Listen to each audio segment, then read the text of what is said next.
heard a surf coach that I've learnt quite a bit from. He says, whenever you're nervous out there, make a fart noise.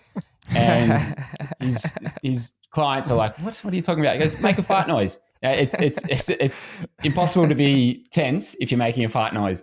And so I think that it's like, you could do that out in the water, you could do the same thing. And if I'm ever out there and, it's kind of big and a wave's going to just break in front of you, so if I'm out with a friend and I'm just like, oh, look at this one. And like, just sort of being silly out there. And it's just like, okay, it's fine. So you can take a lot of that stuff into the open water swimming, which is why I think we're talking about surfing, not the fact that we just probably think about it every day. Exactly. This podcast is brought to you by Tri-Velo Coaching, where we help triathletes and cyclists like you train smarter to race faster. I'm your host, Jordan Donnelly, and on my left is former Australian Ironman Champion and head coach of Tri-Velo Coaching, Gerard Donnelly. In today's podcast episode, we welcome back our favourite swimming expert, and that is Brenton Ford from Effortless Swimming. He's someone whose opinion and advice around swimming technique, analysis, and stroke improvement is one we hold in the highest regard.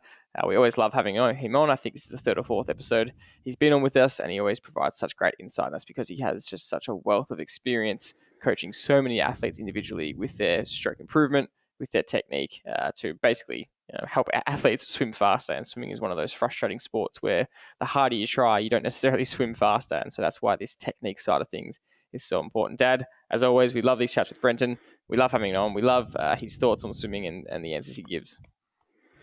Yeah, another great episode coming up, and his insights into open water swimming and the relationship with technique and your actual fitness training, the ratios between what time you should be spending on both, and your confidence in the open water and things you can do, little tips. He's got some great coaching ideas on how to manage your anxiety. And let's face it, anybody who's ever done an open water swim is going to have some anxiety, whether it's 1% or 100%. We're all in there somewhere, and he's just got really a wealth of experience, and he some of the stuff that he's been able to do for our particular Tri-Velo athletes has been we are really appreciative of, because they're some of the people who have improved out of sight using his methods, and we want everybody out there to get a little bit of a piece of what Brenton can offer, and that's why we do this podcast, because we want to help people improve their ability on race day, and Brenton certainly does this with his swimming technical advice, which is fantastic. So in today's episode, as you just said, we really focus on the open water and overcoming that fear, techniques you can do to overcome any anxiety you have, as well as how to approach the technical side of open water swimming versus how you're probably swimming in the pool, plus a lot more questions and conversation around just swim technique, form analysis, and ways to improve yourself. So we hope you enjoy the episode. Here is the episode with Brenton.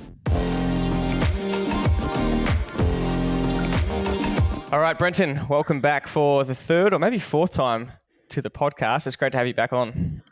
Thanks for having me. I love being on your podcast. And as we were chatting earlier, I love working with you guys and your athletes. I think you attract great people. So thanks for having me back on. Awesome. We're going to get straight into it, and we want to touch on this topic that brings a lot of fear to a lot of triathletes, and that's a lot of people just in general, not just exclusive triathletes, and that's swimming in the open water. So I want to ask you straight off the bat, how do you tackle the fear of open water swimming? I think it's like anything that you're afraid of. Start small and just gradually work your way up. So I've had swimmers who have been afraid to get into the ocean or any body of open water. And what I've suggested to them is just go somewhere where you might be way steep and swim along the shore for 50 meters. Start small and work your way up. Rome wasn't built in a day. It takes time to get comfortable. And it takes time to get the skills to feel comfortable and be able to race well. So I think just start with whatever you're comfortable with and have a partner there to begin with as well, whether that's a coach or a friend, just there to support you. So you don't need to take over the open water swimming world on the first day. Just start small. And I think a good place to start as well is even just getting comfortable being around others in the pool. If you can do some pack swimming, or you can even just swim side by side, just get used to having other people around you, because it can be a bit confronting when you first experience that in the open water? It's a funny one. I saw some Instagram videos of guys whacking the back of some swimmers in a pool to give them that feeling of being bumped and hit from side to side. That's going to the extreme, obviously, but I really take on board. It is really helpful to swim with people, not only for the safety side of it, but sometimes you don't have that opportunity to get some friends along. And when you can, actually try to use that group dynamics where you're getting a practice at, trying to swim towards one buoy and seeing who can get there first and feeling like being bumped. Is that something you would be kind of recommending? Yeah, every time we lead into summer here, the group that I train with, we do open water races and some do triathlons. So normally Friday mornings or Wednesday mornings, we'll do some pack swimming where there might be 5 to 10 of us in a lane, and we'll start at the flags and then we'll all go off together and we'll be going fast, and might be 3 across in a lane, and we're just getting used to swimming next to each other. And occasionally people will come out, maybe copying a whack to the head or the body. We try and not hurt each other, but sometimes that happens. But it's just getting used to being in that group. And if you can get comfortable having other swimmers really, really close to you, and you can learn to adapt your technique to be able to swim when others are very close, then that helps a lot. And one adjustment that I see people making, or good swimmers making, is if they're really close, you may not be able to stretch out as much because you might have feet in front. So you might have to even go a little bit wider. Maybe you will have to come over a little bit straighter over the top of the water, or a straighter arm recovery. So just making these adjustments to your technique. It doesn't have to be, you don't have to swim perfectly when you've got others around. You just need to be able to keep your tempo and keep the speed, and just to make these minor changes to your technique that just allow you to kind of stay on feet or stay in the group, but it won't necessarily look pretty. So I think it's a really good point to dive into a bit further, because guys are always asking me, should I be swimming with really great technique in my own channel, or should I be jumping on the feet of other people where I'm going to be compromising my technique? What are your thoughts around that? Well, you can save up to 30% of your energy by drafting. If you're sitting directly behind someone, it can save 30% of your energy if you do it really well. And in the triathlon, look, it can be hard to do it that well because people are moving around and they may not be staying on course, but it is so worthwhile sticking on someone's feet if they're the same or slightly quicker pace than you, or you want to take a bit of a breather. It's worth doing. So if you can do that, I'd say go for it. If you know the person in front of you, so occasionally if I'm racing open water, I'll know my other competitors around me, and I'll know who it is in front, and I'll know whether to trust them if they're going to swim straight or not. But if I'm not sure who they are, I'd still want to be sighting and looking at the buoys and making sure I'm going straight. But if I trust them, I'll usually just have my head down and just follow their feet. And occasionally, maybe every 30 strokes or so, just look up and check where I'm going. But it's definitely worth sighting. If you can sight off the feet, that's what I'd normally be going for. If you can draft off the feet. Yeah, I was about to say, yeah. If you can draft off the feet, that's ideal. You can also draft off the hip, but I find it's a bit harder and you don't get as much pull. So I'd normally recommend going on the feet if you can. That bubble look you get under the water from the kick, that's a really good sign, isn't it? That's you're in line with someone's feet. Talk about the bubbles. Yeah, that's a great point. So you'll see bubbles from people's feet as you're swimming behind them, and you don't have to look up and sight completely like we talked about. You can just look forwards a bit, check where their bubbles are, and just make sure you're sticking to those. And you'll also feel them on your hands as well. If you find you're whacking their feet, try not to. Sometimes it can't be avoided, but don't try and slow them down or annoy them because they're going to slow down or just get really peeved off as a result. So try and avoid hitting their feet if you can, and just feel for the bubbles with your hands. Look forwards a bit if you need to, and just follow those bubbles. And it goes against standard advice of look down and don't look forwards. But in open water swimming, some of these things you need to adjust. And like we talked about, getting a little bit scrappier with your stroke and not trying to be perfect, but just trying to be effective in the open water. It's a really opens a Pandora's box of things that we want to talk about today in terms of open water swimming versus how you're training in the pool. I wondered if sighting from the feet was a new technique I hadn't heard of, but I'm glad you clarified it. But yeah, I want to stay on this theme of kind of open water swimming and tackling this big task, because it is something that we see a lot in our own athletes, and we just see a lot in the general triathlon world, that there is that fear there and the fear of the unknown, and there's so many things to start thinking about.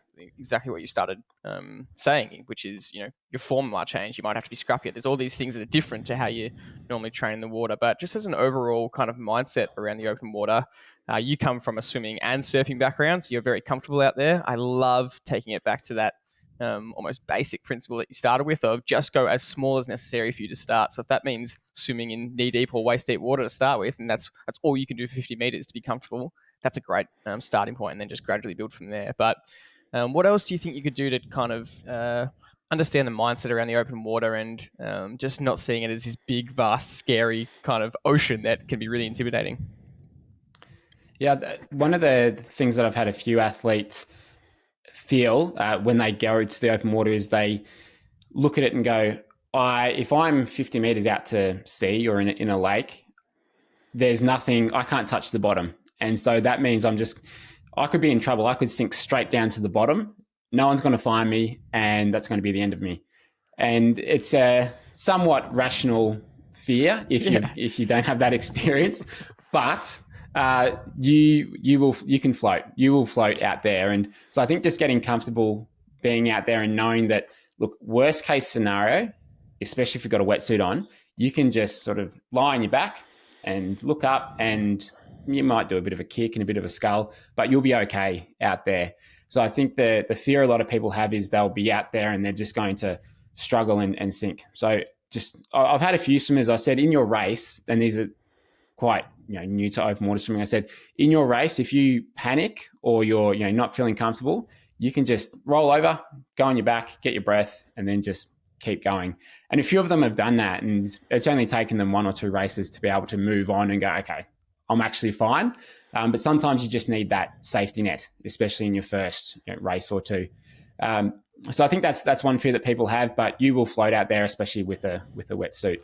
A few other things is just getting comfortable in your surroundings. So you don't need to swim out and go to the pole and just keep swimming and doing 40 minutes nonstop. If you, like, let's say you're at Elwood down in Melbourne, and you want to swim out to the pole, swim out to the pole, and then just duck down, go to the ground, see the bottom, see how deep it is, and just get comfortable being out there. Because I think a large part of being comfortable in the water is just knowing that when you're relaxed, you swim better, you float better, and that you can be relaxed out there. And I see a similar thing with surfing. You brought that up before, where when people are out there and they're new, they're really panicked and they're tense and they're just trying to race and rush everything. And then the best surfers out there, they're so cool, calm and collected that they just make it easy to get onto the waves, and they're just very, very relaxed with everything that they do. So we want to try and take that into the open water and take that into our swimming, where we can just be relaxed out there. And that doesn't just happen straight away, but it's something that we can develop over time. So, Brenton, the key word there is natural fear. And I think that that's really important for people to understand, is that it's not a small thing going out into the open water and potentially swimming a K or 2 out to sea. You are in a big, vast, open bit of ocean. It can be dark sometimes. If there's cloud cover overhead, it can make the water look very gloomy. So I just want to kind of stay on this and talk about some potential more techniques to tackle that natural fear. And I don't know, I personally, when I'm swimming or surfing, take a bit of a stoic approach and just go, well, it's out of my control. If there's anything happening out here, I can't really control it. So I just have to control what I control, just try and keep myself relaxed and go about it that way. Yeah. What other mindset kind of tricks or tips do you have for anyone trying to get through this very natural fear of the open water? Yeah, it's great questions. So we talked about just building up and getting more comfortable and just pushing yourself each time. A story that comes to mind is another surfing related story. I was out surfing the other day and we were surfing at this peak, and there was about 5 or 6 of us, and there was this one other guy to the outside, And when there's a small group of you, everyone's kind of taking it in turns. So that the person closest to the peak will take off and catch the wave, and then the next person goes. So you're kind of just waiting in line, at least when there's a small group anyway.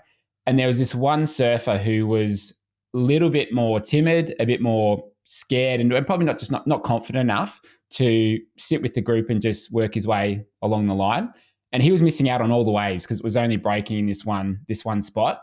But if he'd been confident enough to sit with the group and just let everyone sort of take turns, he would have caught a heap of waves, a heap of really good waves.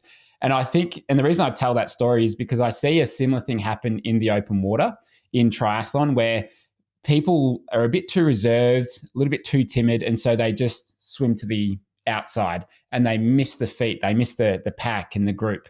Now I get it if it's early days and you're just starting out, but once you've got some experience under your belt, you can just get such an advantage out of being in the group and just having the confidence to say, you know what, I'm not going to be a victim today. I'm going to sit on someone's feet. I'm going to put myself amongst it. I might get knocked around a little bit, but that's just part of it. But no one is out there trying to swim over the top of you. You do get the odd idiot out there, but most people are pretty good about it. So if you have just got the confidence to just say, look, I'm going to be a part of it, then you're probably going to have a much better race. So I think there's a similarity I saw between surfing and then in some open water swims as well. So it just takes I think that decision to be made sometimes. Self-seeding in races, what's your opinion on where swimmers should start and go through, someone who's really skilled should be at the pointy end, someone who's in intermediate, and someone who's a beginner. What's your advice for those three categories? I'd be curious to hear your opinion on this as well. I think, I'd say most people that I've given advice to with it, I'd say just seed yourself up a little bit from where you think you can be, because we do find often a lot of the slower swimmers, like I'd say mid-pack swimmers, will go at the very front and they're just like, clear water. This is I can have a good swim here. And look, they've got every right to do that. And you want to be able to use that to your advantage, I guess. So I think a lot of people can do pretty well by just seeding up a little bit from where they think they would generally be. You do get a bit more space. If you do go further back, it just depends. If you're comfortable swimming past people, it's all right. But I do find I've had some swimmers who have just gone a little bit too far back and they've just been swimming through people and having to just deal with too many people. So I think just try and push yourself up a little bit from where you're comfortable. I'd be curious to see what you guys like to recommend to your athletes. Yeah, that's a good throwback. I definitely think you're better off being equal or being passed than being the passer. I just think that's more disruptive. If you're continually running into the back of people, then I just think it's breaking up your rhythm. And if people are banging into you, going past you, I can cope with that because at least I'm not having to slow down. If you run straight in the back of someone, you're going to have to look up and then deviate. So I'm a big believer in pushing at your level or fractionally above so that you're not going to be that person who's in the way all the time, but definitely so that you're not getting slowed down by having to change your stroke and look up. What do you think, Jordy? Yeah, I agree with both those sentiments. I think that's the most logical and common sense way to do it. And it's also kind of handy. I would prefer to be, even if I'm being passed by better swimmers, coming to T1, kind of being able to see where everyone is. Whereas I don't like, going into T1 and I've started at the back and then there's just chaos because there's hundreds of people around and you can't really tell who's part of your race or who's not. So I'm thinking about the rest of the race as well. And from that perspective, I think something to think about with racing as well is that everyone's in the same position, so everyone's experiencing the same conditions at the same time, and that actually is really comforting. We had a local race here over summer where just on one of the days the conditions in the water were absolutely horrific. It was as choppy as you can get, and a lot of people were panicking, which is fair enough. It was really, really rough conditions, but the good thing about a race is you're surrounded by a lot of people, which again is comforting because everyone's going through the same thing. There's a lot of lifeguards around, there's a lot of kayaks around, and so if you need to in a race, there's that option there just to kind of hang on. But do you remember that race, Dad? It was one of the 2XU series where it was just I'd be interested wild to hear Brenton's advice on this, because I had a couple of our athletes say to me, I don't want to race today. And that's how high their anxiety was. And I tried, I was actually in the race, so I was trying to be the calming voice, and I had some anxiety as well, because there was fair income surf, and there were points when I was warming up where I was on the bottom of a trough of a wave, and then, you know, you're about to lift your right arm out of the water, and then the wave hits you and it's basically crushing your arm without you being able to get a stroke in. So, you know, these are the sort of things that I was trying to say to them before we started was, you know, expect that you're going to be thrown around a little bit, and just try to relax as much as you can. And, you know, that is the way you're going to, as Jordan said earlier, everybody's in the same position. So everybody's got the same anxiety. It's just not you alone. What are your thoughts, Brenton? Yeah, a race that comes to mind, it was the Melbourne Ironman in, I'm going to get the year wrong, but I'd say it was like 2011 or 2012. I went down to watch a friend race. And this was the year that they halved the swim course because it was just this 60-kilometre-an-hour wind, and it was wild out there. It looked like a proper surf beach down in Frankston. And I was on the pier just going, oh my God, this is amazing. Seeing like 1,000 people go in to these conditions where, like, as a swimmer, I'd be going, oh, all right, this is like, it's going to be a challenge. It'll be fun, but it's going to be a challenge out there. And I remember I posted that video to YouTube the next day, and like people from the race were saying, just like, I did 200 meters and got out. Like it was wild. And there was a few people who were actually cutting the course, and rightly so. Everyone else was pretty pissed off about that. But so you're going to deal with these conditions if you're doing enough races. And a few things that you may need to do to make it a bit easier on yourself is like I've had races where I've had to breathe every stroke a couple of times, because you might miss your breath, you might cop some water. So it's like, okay, next stroke, I'm going to turn to the right and then breathe, and I might get it. So I might go like breathe left, right, left. So you're going to have to take a few more regular breaths if it's hard to take air in. I also find it a bit easier, at least personally, and I find a few other swimmers have found it the same. You almost have like a more one-sided approach, and it's almost like split tempo in a way. So one stroke's going to be a bit longer, the other one's going to be a bit faster. So it's more just like, left, right, left, right, left, right, rather than a really even one. So that way you can kind of bash through the waves a little bit easier, and it's not pretty, and just sort of really using your upper body to kind of throw yourself forwards a bit more. But there's some of the changes that you often have to make. And as you said, sometimes you're going to cop a wave and you won't even get your arm out of the water. And you're okay, well, let's try that again. Look, if you can just get that, if you can get that experience out there, it can't, like, there's swimmers out there, there's triathletes out there who look at that and go, this is going to be a lot of fun, So you can have that mindset. It's just a matter of getting used to it, and I think taking a different perspective on it. Because look, worst case, if you're experienced enough, worst case, look, stop, cough up the water that you've taken in, and get your breath and just go again. No one is there saying, oh, that person stopped for 5 seconds. What are they doing? No one's going to see you, and everyone's worried about themselves. So I think you can it's the way you approach it, the way you think about it can really make a difference. One last anecdote I do want to touch on. It's another surfing example, but the best surfer in the world, John Florence, I was watching a video interview of him, and they were filming him at his hometown, which is one of, if not the most dangerous surf break in the world at Pipeline. And he was explaining his paddle out, and it's a pretty tough paddle out. You've got to have a lot of experience to get out there. There's, insane 6, 8, 10 plus foot waves dumping on your head with, half a meter, really shallow water dumping onto reef break. It's really extreme. And he was explaining to the camera in very casual terms. He said, well, I should paddle out there because that's the safest way out through the rip. But he said, but it's just a long paddle and I get really sick of it. So I kind of just like to go through here sometimes. And you go out there and he says, you just kind of cop a few waves on the head and then you kind of just suffer a little bit and then you get out a lot quicker though. And you watch him and he paddles out to these monstrous waves just dumping on his head.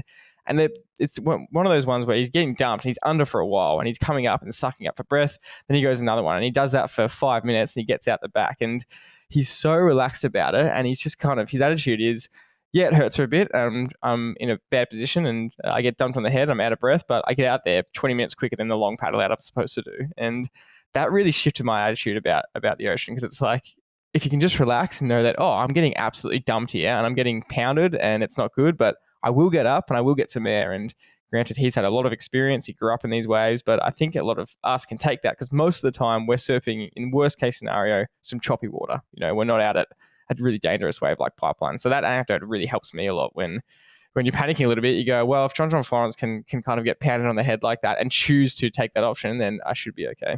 Yeah, I love that. And I heard a surf coach that I've learned quite a bit from. He says, whenever you're nervous out there, make a fart noise. And his clients are like, what are you talking about? He goes, make a fart noise. It's impossible to be tense if you're making a fart noise. And so I think that it's like, you could do that out in the water. You could do the same thing. And if I'm ever out there and it's kind of big and a wave's going to just break in front of you, so if I'm out with a friend and I'm just like, oh, look at this one, and like just sort of being silly out there, and it's just like, oh, okay, it's fine. So you can take a lot of that stuff into the open water swimming, which is why I think we're talking about surfing, not the fact that we just probably think about it every day. Yeah. On that point, though, the next level of that is even breaking it down further. And I'm telling a lot of our athletes who have that high anxiety, and especially in Ironman, it's a long swim. It's nearly 4K. And even half Ironman's almost 2K. It's okay to swim 400-meter blocks and do breaststroke for 5 seconds. What's your thoughts on that? Yeah, absolutely. And we mentioned this at the start of the podcast. Like, if you need to, just roll onto your back, float, get your breath and go back. Like it's kind of like in your half Ironman or your half marathon or marathon in an Ironman. Do the walk. People are doing the walk run. It's like the same thing. If you need to do that in your swim, go for it. And your shoulders will get a bit of a rest. Or if you roll over and do some backstroke as well, feel free to do it. Especially in the early days, if you've only been swimming for 6 months or 12 months, you might not have the confidence or feel like you have the strength or the fitness to just race the whole way. And it's probably going to be the case, because it takes a while to learn this stuff. There's no quick fixes with anything. It all takes time to do it. So I think it's a good approach, just to not put that pressure on yourself to have to race for 3.8 Ks, especially for your first Ironman. And I've done one Ironman, and I pushed the swim hard and too hard. I paid for that on the bike and the run. But yeah, I could have been smarter about it and gone a little bit easier, and I should have in hindsight. And so no matter sort of how much experience you've got in a particular sport or whatever it is, you're going to learn things along the way. So don't put too much pressure on yourself to get it all right, especially if you haven't. I think it's a really good point you've just made, and I would put you in a triathlon in the elite category as a swimmer, compared to your biking and running, and you're trying to make the most out of your strength, which is your swimming, and so your obvious logical thought process is, well, my swimming's my strength, so I'm going to go for it. But it's not a swimming race; it's a triathlon, and one of the legs of the race is swimming. And even if you're a really competent swimmer, you still need to treat the actual racing side of it with respect. That's so true. Yeah, so true. And for me, there was ego involved in wanting to be the fastest swimmer there and stuff. There was partly that too. But it's just so true. And in my lead up to the Ironman, I was swimming 4 to 5 times a week, which was way too much. I could have got away with 2, and I could have done another 2 or 3 bike sessions. And that would have probably, I reckon, made me 20, 30 minutes faster in the bike had I put more time into it, rather than maybe a minute or 2 faster in the swim. So again, hindsight's great. And look, I think at the time I probably knew it, but I was like, I don't care. The swim's what I enjoy, and that's what I'll do. So, but if I were to do it again, that's what I would change. And that's why it's helpful to have someone like you guys who've got that experience. You can have an outside view and and just not make those mistakes. I could see Dad shaking his head just then when you said 4 or 5 swims. He's going, "Oh no, that's far too much." It's way too much, but it's what I enjoy. Yeah, exactly. And that's a whole part of the process and journey as well. And I know Dad's response to you would be, "Okay, well, what do you want to get out of this? Is it what you want to enjoy, or do you want to get the best result?" Because that's often what the conversation is with the athlete. And it would have been an interesting discussion between you two, I think, because your answer might have been, "No, I want to just win the swim." But I love it now, Brent. I love now, Brenton, that you're saying I would have been 20 minutes quicker had I just spent 2 more sessions a week for 10 weeks instead of being 1 minute quicker. Oh, yeah, so much so. Like it was just, I was, first, aside from some of the pros, I was the first on the bike. And then it was just this steady stream of people cycling past me. And I had Bevan McKinnon, who I knew because it was over in Taupo.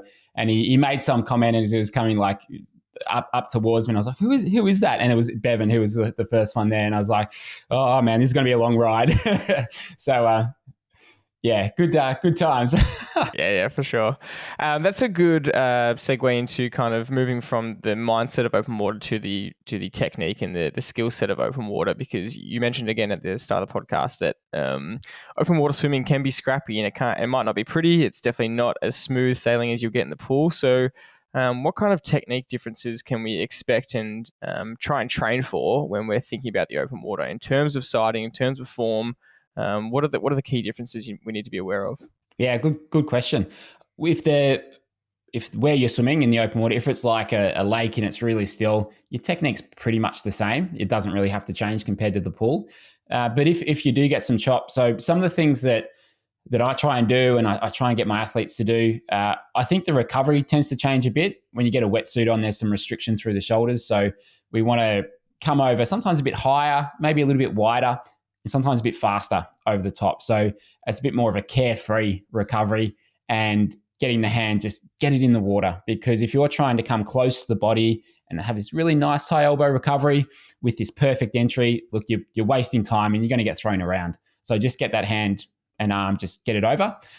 So quite often you'll see like the hand will come a bit higher than the elbow, I should say, over the water when you're swimming open water. So that's often a change there.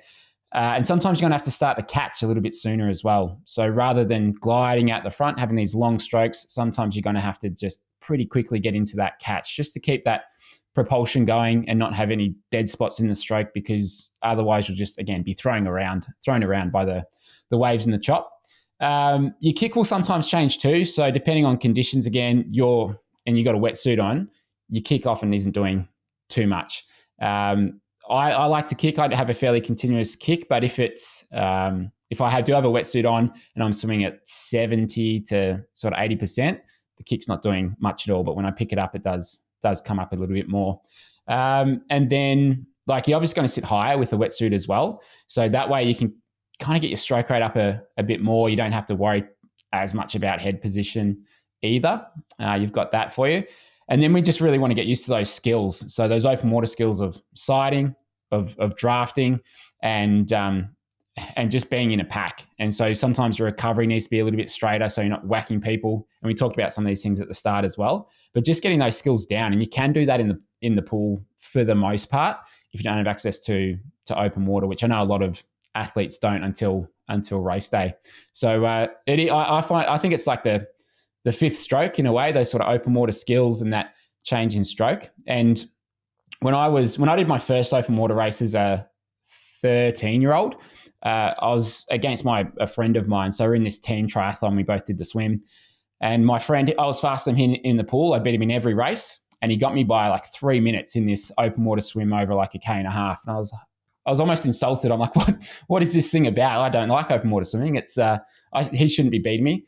And someone mentioned sighting and drafting. And as a 13-year-old, I had no idea what that was. And I was just like, okay, that's great. And then obviously, as I started to do a bit more when I was 19, 20, figure out what that stuff is. But I had no idea what I was doing. So even if you are a strong swimmer, if you haven't got those skills, you're missing out on a lot. So if you're not a natural swimmer, or you've only just started swimming, if you can have good skills and you can swim straight, you can have an advantage in a way over those pool swimmers who haven't got those skills. So it's important to develop them and just get used to being in the open water. The black line on the pool keeps us straight, and out in the ocean, it doesn't exist. And how often should you be looking for that buoy up the road sort of thing? Is it something you should be doing every 5th stroke or 10th stroke, or what's your go-to?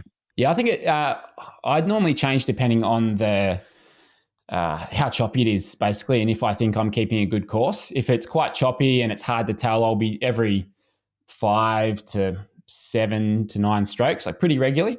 And then if I feel like I'm taking a good course or I've got a pretty good sense of where people are in front of me, it might be 20 strokes. It could be 20 strokes or more. But typically I'm trying to sight every 5 to 9 strokes if there's no one to follow and there's a bit of chop. So because if you think about, I've looked at people's race things on Strava, and it's like if you're swimming 10% extra in an Ironman, well, that's another 380 meters. So that could be another almost 8 minutes on your time for a lot of people. So if you can swim straight, it is going to save you a lot of time. So I think that takes almost top priority. Just swim straight and sight enough. And if you're doing that, the sight and breathe method, and we've got a YouTube video on that. If you look up sight and breathe, effortless swimming, where you sight and then turn your head to the side, you can sight without really losing any speed, without changing your rhythm. We do a test in the lead up to summer where with the squad that I train with, we'll do a set of 8 or 10 100s. Every second 100 that we do, I'll get them to sight, I think 3 or 4 times in each 50-meter lap. And we're going fast for all these hundreds. They're on 2 minutes. And the best swimmers will lose maybe half a second to a second when they're introducing that sighting. So if you can get to that point where there's almost no time difference when you're sighting regularly, then you're doing it really well. And that's a good test to do. If you do a repeat set of hundreds, every even one, sight 3 to 4 times each 50, and just see how much speed you lose. And if it's more than a couple of seconds, then you might just want to work on that sighting technique. Should you introduce more kick when you actually lift your head up, Brenton, do you think, so that you keep some speed going? What are your thoughts? Yeah, I think so. With that, I find a few things that can sort of help you keep that speed. It's like lift the chest, use your hand out in front to help lift as well. So when it's reaching forwards, going into the catch, you can just use that to help lift you up. And you will sort of bring in the kick a bit more just to help you keep going a bit as well. I haven't. God, it makes me think I need to think about what happens when I do that sight. But yeah, the kick does come in that little bit more just to be able to keep you going and to help lift you up. Shows how natural it is to you if you're doing it so unconsciously that you have to really try and reverse engineer and break down your own stroke. So I really like that concept of testing it in the pool, because you don't really want to just be practicing the one type of stroke in the pool and then never practice it and try and get it in the ocean and do it. Would you recommend kind of practicing almost that scrappier form where you are bringing your hand out a little bit wider and hand higher than the elbow, which you wouldn't recommend as for a normal swimmer? Would you recommend people actually train like that in the pool and kind of swim with the form that they plan to swim with in the open water, or maybe do half, or just introduce it every so often and also test that against their normal times? Yeah, I think it can be good to do at least a little bit of. And there's a girl that I work with a lady that I work with in the States, and she's been doing some faster 50s as part of her training. So in the States, they're leading up to race season now. And one thing that we've been trying to work on with her is just getting her stroke rate up a bit. So she was typically around low 50s for her stroke rate. We're trying to get her up to the low 60s when she's racing. And by doing that, we've been doing some faster 50s with a bit of rest in between, and even some fast hundreds, just getting her up to that stroke rate. And that's a good chance to be able to work on that scrappier type of technique as well. When you're kind of rating up, it's not going to be as pretty. Might be a bit more effort initially because you're in the pool and you don't have the wetsuit on. But I think that's a good way to do it. And if and I think it can be good to even just wear the wetsuit in the pool a few weeks leading up to it if you haven't had that chance to wear it, because otherwise it feels pretty restrictive. And I know people who feel uncomfortable with it, tied on their chest, and they feel like they can't breathe just because they've either bought a new wetsuit and they haven't worn it until race day. Don't do that. Make sure you practice it. I've made that mistake with goggles, and I've put a new pair of goggles on and they didn't actually seal. And so for like 2.5K, I could only see out of one eye, and that wasn't comfortable. I came out and my eye was like bright red. So practice with the equipment that you're going to use in the lead up to the race. So is that something that you like your athletes to do, is to do some pool swimming with the wetsuit on if they can't get to the open water? If there's, some people are training all through winter to go to Kona, for example, there's just no way anybody in the Southern Hemisphere can swim in the open water unless you live in, north of the Queensland border sort of thing. So their only choice is to throw the wetsuit on now and then to get the feel of what it's going to be like. I just want to go further on that the stroke cadence, lifting the stroke rate from a 50 to a 60 to a possibly 70. What do you do in the stroke? Do you under the water swim shorter with the reach and then pull through faster? Can you break down for the listeners how do you get that cadence to go faster? So it gets a little bit faster all around, but where it does go faster overall, the recovery can be a bit quicker. So that's got no real impact on your hold for the water, because if you try and just go faster by pulling harder and faster, that's where you'll slip. So we want to try and hold the water as best as possible still. So I think a bit faster in the recovery and enter assertively. So you're speeding it up there, and then you'll typically start the catch a bit sooner as well. So you won't take as long to reach forwards out in front. You're going to start that a bit earlier, and you'll generally put a little bit more, when you pick up the pace, you'll put a little bit more pressure on the water a little bit earlier as well. So that's where that increase in rating can come in. And the best swimmers in the world, they can almost hold the same stroke count and increase the rate without much change in their actual stroke count. Now, that's not going to happen for 95% of people. That's what the best swimmers in the world can do. So we don't want to go from taking, say, 40 strokes in a 50 meter lap up to 60 strokes. We don't want to just go crazy with it, but it will certainly step up and increase as you do increase the rating. So expect that to happen, but we don't want it to be night and day between like your 70% effort and then to your like 80 to 85% sort of race effort. So a bit faster in the recovery and just starting the catch a little bit sooner. But there's two things that I find can help with that. One is there's a certain fitness to it to be able to hold that rating, and you're not going to be doing a whole session at that kind of rating. So start small, maybe do 25s, 50s, just repeat it, getting used to it. But there's a certain aspect of fitness to that. And then the other one is just build it up gradually. Don't even go from like 50 to 65 or anything like that. Just if you step it up 1 or 2 strokes per week, and you maybe use a tempo trainer or use some form goggles, you can do it fairly comfortably if you just gradually work it up, because it doesn't feel like too much. And a set that I heard from a guy that was coaching Lionel Sanders for a while in the swim, I can't remember it exactly, but basically he gets a tempo trainer and he has them do 450s on the minute or the minute 30 at 90 strokes per minute, which is super quick, and it's very hard to hold it. And he says, don't even worry about holding the water. You're just going to turn the arms over really quick. So 450s on the minute at 90, and then I think they do 4 100s with about 20 or 30 seconds rest, and they step it down to 70 or 75 strokes a minute. So it's like go way above where it's like, this is ridiculously fast.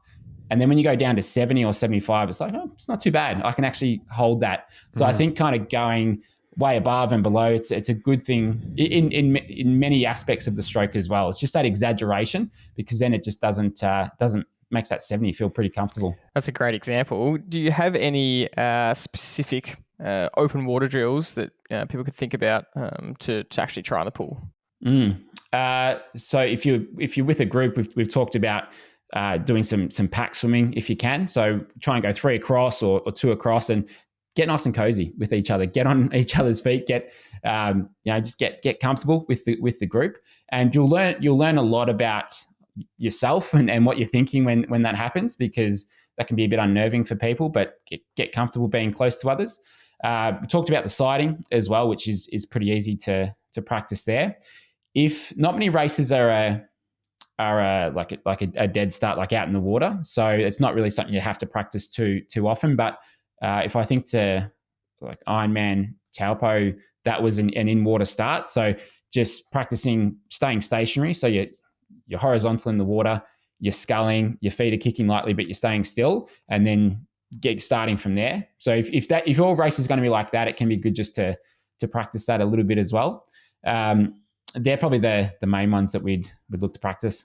So last time we touched on kind of the concept of what's the optimal total volume of swimming, because we do find the discussion interesting around, Olympic athletes, potentially athletes training for 100 meters or a 200 meter event, doing crazy volume of swimming. And it's just this culture of swimming, which is really interesting. Whereas you would never see a 100 or 200 meter sprinter in athletics doing the same sort of mileage, 60, 80, 100 kilometer running weeks as a middle distance runner. For triathletes, it's a little bit different because most of the events are endurance events. So you do need that volume. And we just had Emma Jeffcoat on the podcast recently. Swimming is her strength, so she obviously loves it. Plus she's coming back from rehab, so she's doing a lot of swimming. But she's swimming 20 to 25K a week, 5 sessions, potentially 4 to 5K each. So really high volume. So, what do you think is the optimal volume for a triathlete? And we do want to break this down next, but if we're thinking about a half Ironman or Ironman triathlete, what do you think is the optimal volume to be trying to get into, really get them comfortable in the water? It depends how many times they're training and their level of experience. But let's say they got a little bit of experience under their belt. Like if you can get in 3 times a week, I think that's a lot more than 2. So 3 times a week would kind of be the minimum. Ideally want to have someone in the water, and depending on where they're at and how long it takes them and all of that, like trying to get, if you can get like aim for about 3K a session, that's kind of a good number for, I think, for most people as a general rule. So if you can get in that 8 to 10K a week, that's pretty reasonable, and that'll take you a long way. But it just depends on the individual, and just making sure you're doing the right type of training as well, and not overdoing it, because I do see some swimmers, it's just all their training is one speed, and it's good for that aerobic development. That's great, but just doing everything at the one speed, you just don't develop your gears to be able to go faster, to be able to back off. You're not really developing your skills, and I see it probably a bit with swimmers who are training in a squad. Sometimes they're just comfortable sitting 3rd or 4th in the lane, and they're just on feet, and you don't really have to change your pace too much because you can just go along with the group. So I see that happening a bit with squad swimmers. So just doing some sets where you are changing your pace and actually making sure you're on top of that as well. Just being aware of whether it's on your Garmin or your form goggles or you're looking at the clock, just actually knowing what pace you're doing. Because if you're going to these training sessions, you're like, I did 3K today, but I couldn't tell you what pace I did at any point, and I couldn't tell you where I changed the effort. You just you're spending the time, but you're not really doing enough quality work there. So I'd say depending on the person, 8 to 10K is pretty good for most people. That's a really great answer. And look, a lot of people with their busy lifestyle and family and work, they're going to have to choose how many bike sessions, how many run sessions, and how many swim sessions. And obviously, we talked earlier about your experience, and the more time you spend on the sessions that are probably going to give you the most value in terms of improving your time is where probably most coaches like we do, we would ask our athletes to swim at least twice a week, which for some of them, they're not even getting up to 4 or 5K a week. And if they can do a third session, we're really encouraging that, but also almost not at the expense of maybe another bike or run session. So it's a really hard one for the athlete to hear advice and say, oh, I should be doing this. And then we get a running expert on and they say, oh, no, you should spend more time running. And so I get that. And it's really good that you can actually say that, you'll do okay with 2 swims, but you'll do much better with 3. And that's really good advice for a triathlete, I think. One of the things I wanted to dig deep on a little bit further was if you're doing those 2 or 3 sessions, which is, in the swimming world, that's not a lot of swimming. So I think the listeners need to understand that that's the bare minimum, really, because we're talking to triathletes here, and there will be some open water swimmers who would get some value out of this podcast as well. But we're really concentrating on what value we can find for the average swimmer. And so the question is, in that three sessions, what are your thoughts on the time spent swimming fast in those sessions as compared to the endurance work? So, we've got a polarized system where it's 20% of your time should be spent at high intensity and 80% should be spent almost at endurance. What are your thoughts from a swimming point of view? Yeah. So on your first point, it's so individual, and especially someone working full time and they might have kids. It's like, and you haven't got a whole lot of time outside of that to be able to squeeze in your training. So whatever your coach is recommending to get the most out of it, like go with that. Because look, I swim 3 times a week, and I'm not riding. I'm doing a little bit of running, but I've got and even then, it's like sometimes I only get two sessions in, and I haven't got all those other sports to train for. So just fit whatever you can in. And in terms of what the effort, the volume, that sort of thing should be, I like, if I was doing 3 sessions a week, I think two sessions at kind of just like just under threshold's really, really good. So more like it's aerobic, but that sort of top end aerobic for a decent part of it can be really good. And that way you're swimming, like if you're using CSS pace or thinking like sort of threshold pace, you're swimming like just below it. And you might obviously do a little bit of that where it's a bit slower than that as well. But like those 2 sort of base sessions are really good for working on that swim fitness, because it is a different sort of fitness to the run and the ride. Obviously, look, aerobically, that's the same, but your shoulders, that like it takes time to build up the strength and develop the muscles, and even like develop the blood flow to get used to going to those areas. Because when you look at the Tour de France cyclists, it's like they got massive legs, and it's because of all those years and all that, all that development of the legs, and like you've got these very efficient pathways in terms of like where the blood goes. It's the same thing with swimming, where you've got to work that for your upper body, and that comes with time. And I think doing just 2 sort of good base sessions there is really important. And then for a third one, I think it's good to do some faster work, whether it's 25s or 50s or even 100s. One of the sessions I do with my group, and they're more open water swimmers and a couple of triathletes, but we do on a Friday, we call it a heart rate session, but repeat 100s on 2 minutes, where we're going at what we call best average, which is just as fast as you can hold across the set. So in total, we might do anywhere from 10 to 20 when we're sort of peak season, 10 to 20 100s on 2 minutes. There's often some recovery in between, but like we're going hard for those, and it's really hard work, but it's just really good, I think, for developing the speed. And and that's a session that you take a while to recover from as well. But that's kind of that 20%, more high intensity, and a little bit of that can really go a long way for a lot of swimmers or triathletes. It sounds like I like the title of it, like a heart rate session. It's a really value session for swimmers. But again, it's where do you weigh it into a week? Because as you're saying, it's something that takes a while to recover from. And if you're trying to swim and then you've got a hard bike session or a hard run session the day before or the day after, you've really got to factor that into, okay, how's this going to affect that? And that's what the nature of triathlon, you're trying to do 3 sports all at once. And that's what the race is. So you do have to get used to it. When we're thinking about this, heart rate style training, or you'd almost equate what you're saying to VO2 work. Again, I'm always fascinated in how swimming has just always been different to running and cycling. But a lot of these sessions and a lot of the way they're generally structured is hundreds off the minute 30 or something, or the minute 50 or the 2 minutes. And for a lot of swimmers, that means they end up getting 10 or 15 seconds rest in between their hundreds, which is the goal is that continuous swimming with really short break. But we would never get an athlete to do a 2 minute effort or a 1 minute effort on the bike or running and only have 10 or 15 seconds rest. VO2 work, we're really trying to match that rest to at least a 1-to-1 ratio, sometimes more. Sometimes you do a minute on and 2 minutes off when you're really trying to get that super high intensity work in. So what are your thoughts on that? Can that be applied to swimming? And can you, I don't know, it's pretty rare, but can you do some sessions where you go 100 meters hard and then really have 1 or 2 minutes rest to fully recover and do 10 repeats like that?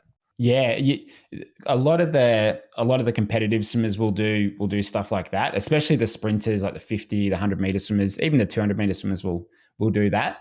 And I think most the average person, they're not comfortable waiting at the wall for 2 minutes. They're going, I'm just wasting my time here. What am I doing?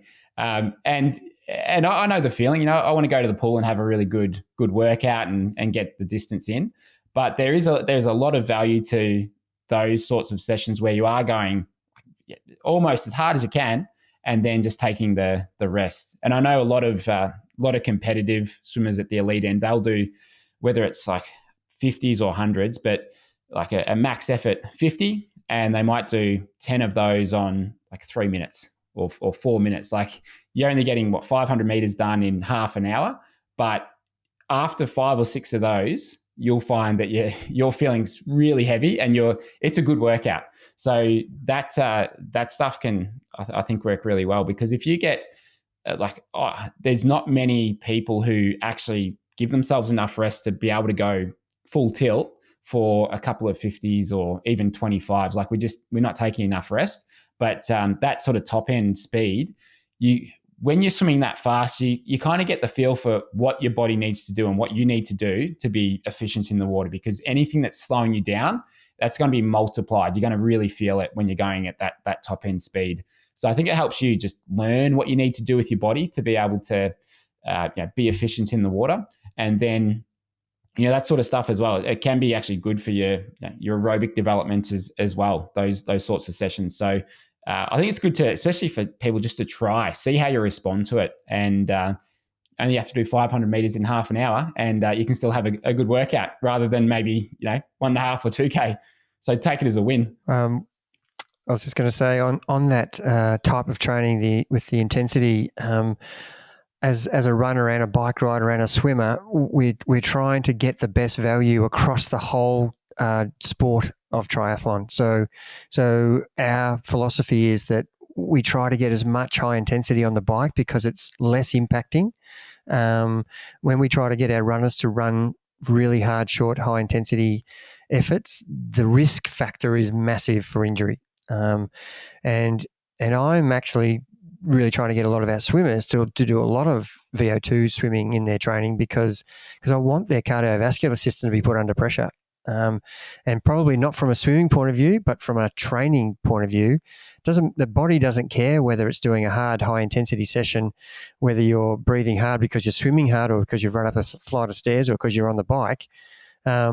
It just knows that it's worked hard. And if you can do that and not have the impact on your legs, what are your thoughts on that philosophy that I'm really trying to push? And we find that our runners absolutely can run well, as long as their body's been able to absorb a load over a period of time where they're not actually running too fast, but they're training really hard on the bike and they're really huffing and puffing in the water from these VO2 type sets. What are your thoughts on that? Yeah, I think it's great because, like you mentioned, it just doesn't have that impact on your body, and provided your shoulders are strong and you're sort of you're fine technically where it doesn't cause you pain, you can go all out and get your heart rate pretty close to max in 50 meters if you're doing those 50 repeats or 100 repeats.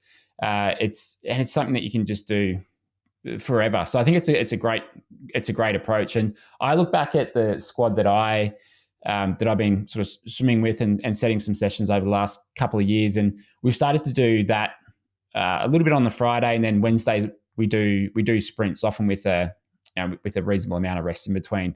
And when we've done those sessions where we're happy taking a bit more rest and having, it's not a huge session, but we're having some very high intensity efforts of 25s or 50s.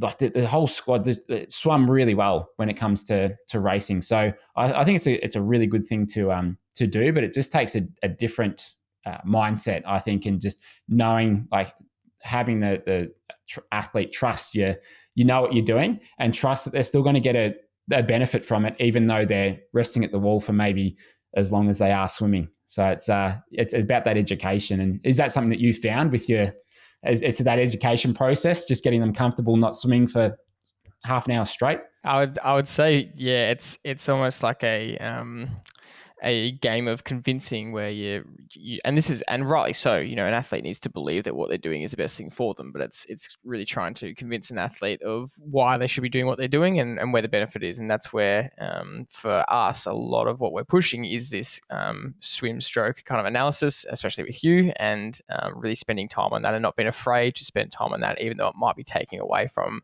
the potential volume of training. And that's where this game is, isn't it? It's kind of this balance of, well, you need to be doing enough endurance so that you're fit enough in the water, but you don't want to just be swimming for 5, 8 to 10K a week with really poor technique and practicing poor technique, because that's just not serving you. So you also want to be making sure you're spending the time doing some stroke analysis, but we also want some VO2 work in there. But we don't want the VO2 work if it's with really poor technique again. So it's kind of this balance of getting all these things right, isn't it? Yeah, it's this seesaw that we've kind of got to balance there, and that's the feedback that I get from so many triathletes about the swim compared to the bike and run. As you know, it's just, you can put the work in on the bike and run, you can get those results, but the swim's so frustrating for them because it's just, they're not getting fast if they're necessarily, even if they're doing the same type of training, they're still putting the work in because their technique can hold them back. But if you just focus on technique and then you're not doing any of the aerobic work or VO2 max work,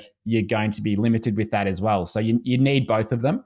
And I think they're kind of equally as important as the other in swimming. That's great, because that leads to the next question. And can you put a rough percentage on, in your opinion, for a triathlete who's only able to swim 2, maybe 3 times a week, what ratio would you put on a training session between percentage of time spent practicing your drills and your swim technique as compared to the actual fitness part of the session? Yeah, good question. It's so if you're let's say you're not in season, you haven't got a race coming up in the next 3 months.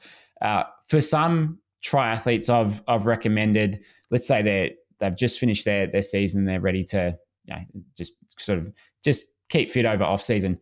Go for it's okay to spend 2 months or 3 months where you're focused primarily on your technique, but that wouldn't mean doing 80% of your session as drills. I think just dabble some drills into your training, into your warm up, and then maybe you just do some mostly slower swimming where you're just focused on your technique.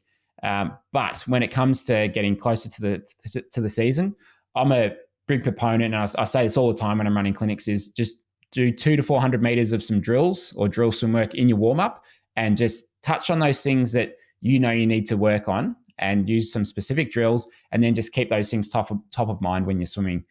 Because you don't need a lot. It's about the frequency. It's not about the volume of drills. So if we want to change technique, it's muscle memory you've developed over time, and you don't change your muscle memory by going and doing 3 hours straight of drills. You change it just over time, over several weeks, and by doing a little bit at a time there. So I think just a small section in the warm up tends to work pretty well. And I mean, I've seen that with a lot of your athletes. I know in your planning structure of workouts, you put like Brenton drills, I think, and just whichever ones I've maybe prescribed from a clinic, and that can work really well, especially if those drills are relevant to the person. And I think people who haven't, let's say they haven't done an analysis, or they are maybe they've been a swimmer as a kid and they've just been told to do drills, but there's no real purpose behind it. They don't know why they're doing it. Like I can see why people get frustrated with drills, but as you know from like having done the clinic and been coaches yourself, like that when you've got a purpose behind a drill, and it's like, okay, we're using this drill to work on your rotation and your head position. So if you have them in this correct position and you're doing this drill, that can translate really nicely into your swim. So when you've got that purpose behind it, it makes it so much easier to do the drills. Whereas if it's just go and do side kick.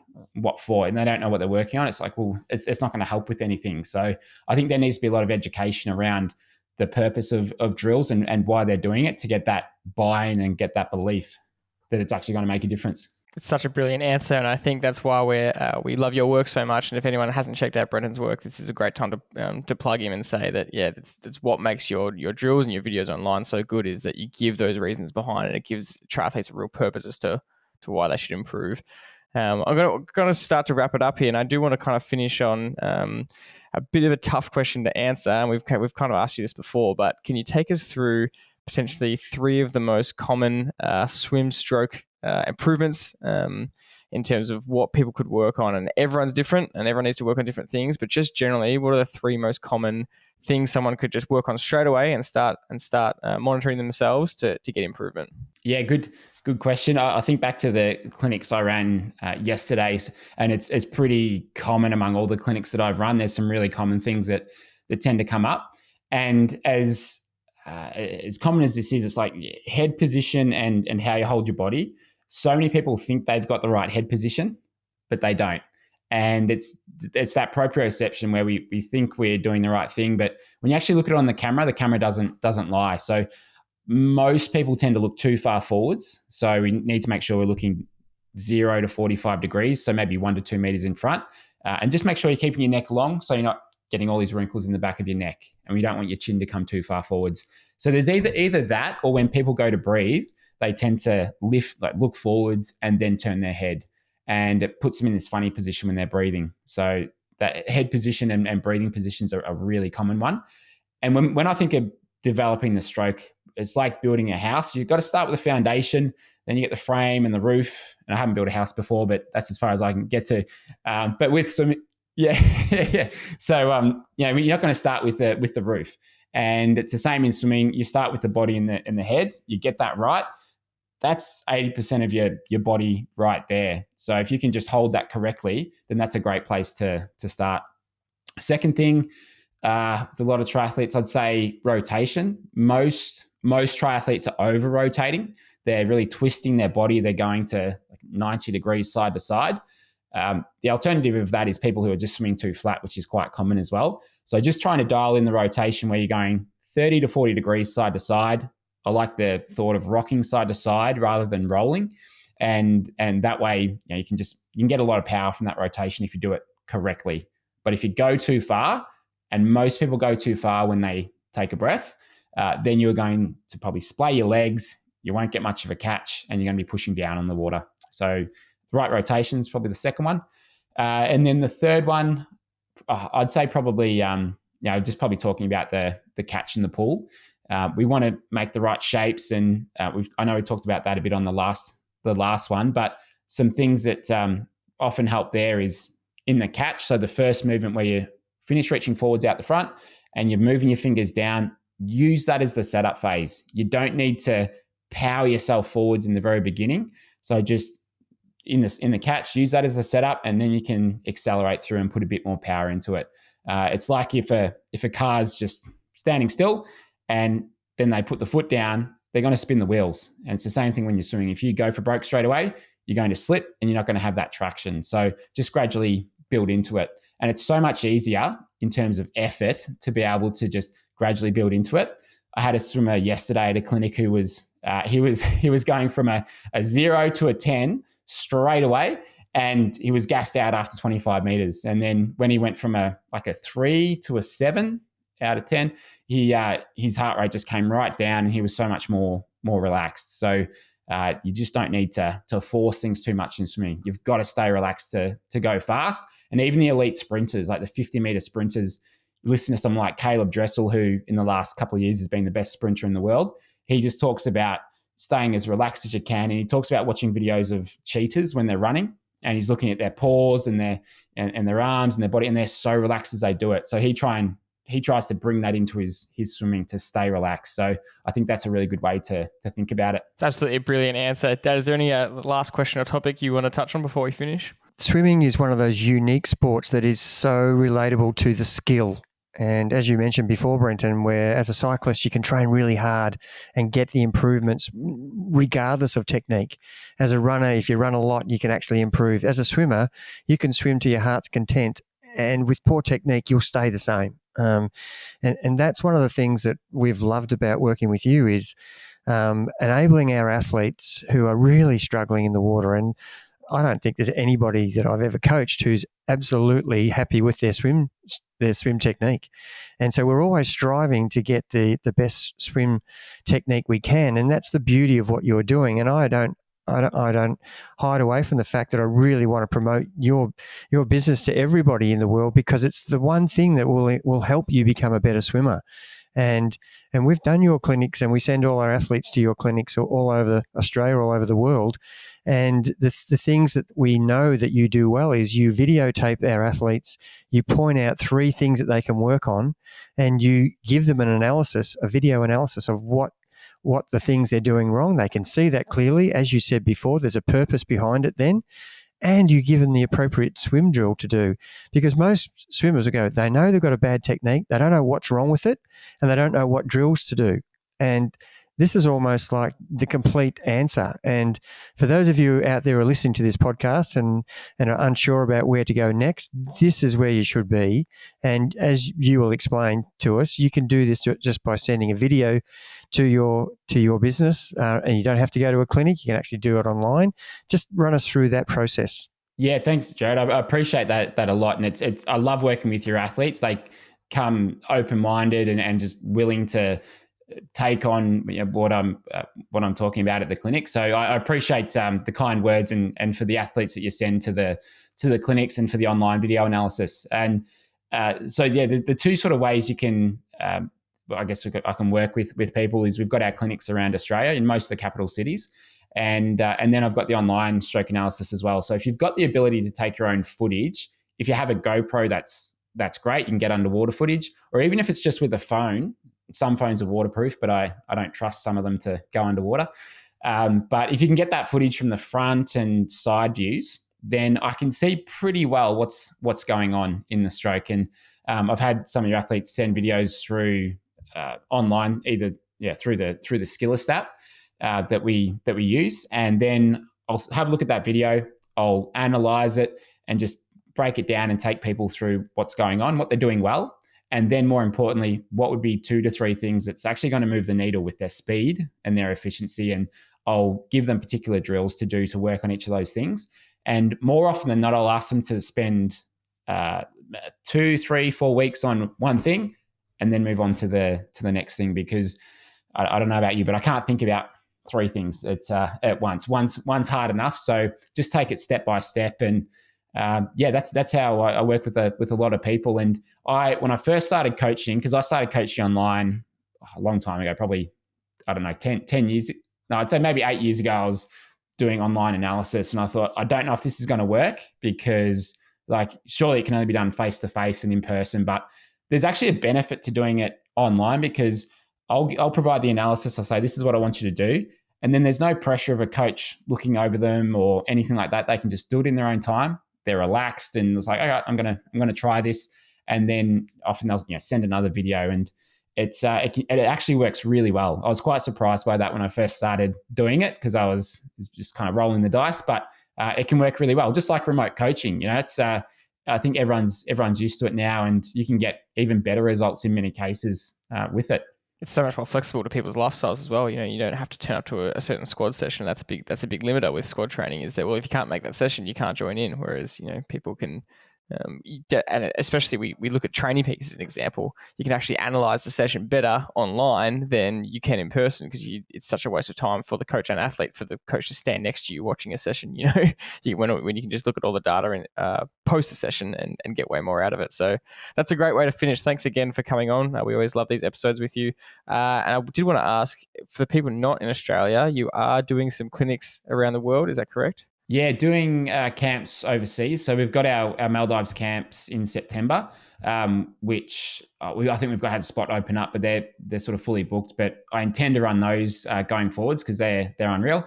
And then we'll likely have a Thailand camp as well in October at Tanyapura there.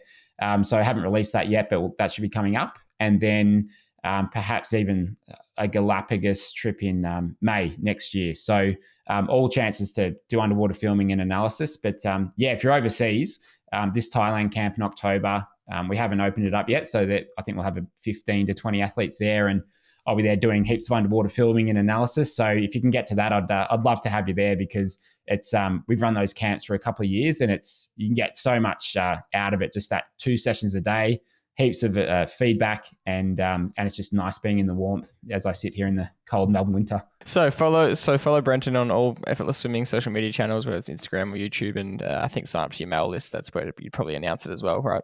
Yeah, that's right. Yeah, thanks so much for having me on. It's always a pleasure to be on your podcast, and I love the dynamic of you both on the podcast. And as I said, great, love working with you guys and your athletes. So thank you. Appreciate it, Brenton. Thanks very much for coming on. Cheers. Thanks everyone for listening, and we'll see you on the next episode.